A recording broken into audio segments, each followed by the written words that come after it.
Iran और Israel के बीच बढ़ते तनाव ने मध्य पूर्व ही नहीं पूरी दुनिया को अस्थिर कर दिया है। एक आम ईरानी के लिए रोजमर्रा की जरूरी चीजें धीरे धीरे उसकी पहुंच से बाहर होती जा रही हैं। एक साधारण इजरायली हर रात मिसाइल अलर्ट और सायरन के बीच सोने की कोशिश करता है और दूसरी तरफ एक कट्टरपंथी लड़ाका इस संघर्ष में अपनी जान दे रहा है।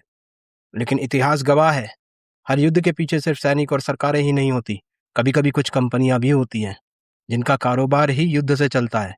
तो आइए पर्दे के पीछे बैठी उस वॉर इकोनॉमी को समझते हैं जहां युद्ध सिर्फ त्रासदी नहीं बल्कि एक मल्टी बिलियन डॉलर इंडस्ट्री भी है।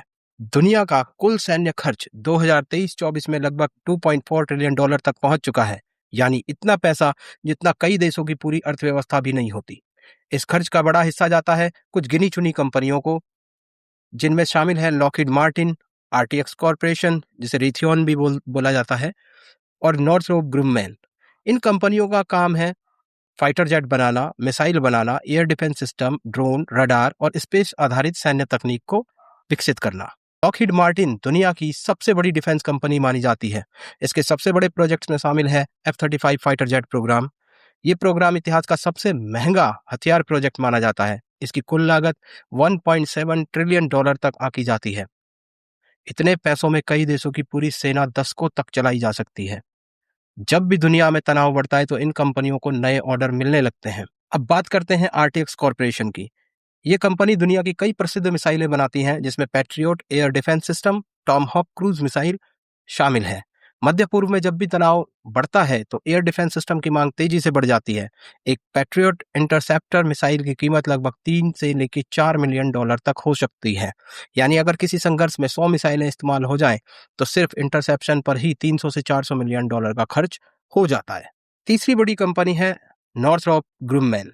ये कंपनी काम करती है स्टेल्थ बॉम्बर बनाने में, ड्रोन्स बनाने में, मिसाइल डिफेंस सिस्टम और स्पेस मिलिट्री टेक्नोलॉजीज विकसित करने में। इसका नया B-21 रेडर स्टेल्थ बॉम्बर भविष्य के युद्ध के लिए बनाया जा रहा है। एक बॉम्बर की कीमत 700 मिलियन डॉलर से भी ज्यादा बताई जाती है। लेकिन इन कंपनियों की ताकत सिर्फ तकनीक में नहीं है, इनकी ताकत है वॉशिंगटन में इनका इन्फ्लुएंस। हर साल डिफेंस कंपनियां कई मिलियन डॉलर की लॉबिंग पर खर्च करती हैं। इनका उद्देश्य होता है डिफेंस बजट बढ़ाना, नए मिलिट्री प्रोग्राम अप्रूव कराना और हथियारों के कॉन्ट्रैक्ट हासिल करना।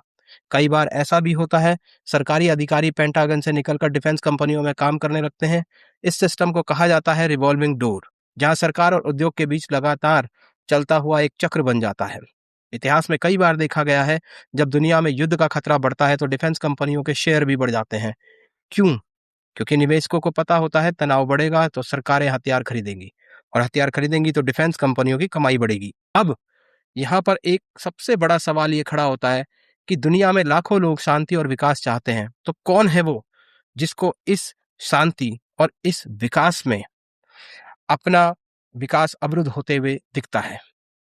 कौन वो ताकतें हैं कि जिनके हित अनजाने में ही सही लेकिन इस दुनिया में स्थायी शांति को उतना पसंद नहीं करते?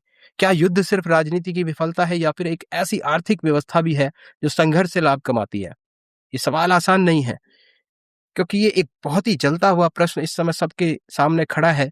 मिडिल ईस्ट में शांति का वास्तविक दुश्मन कौन है?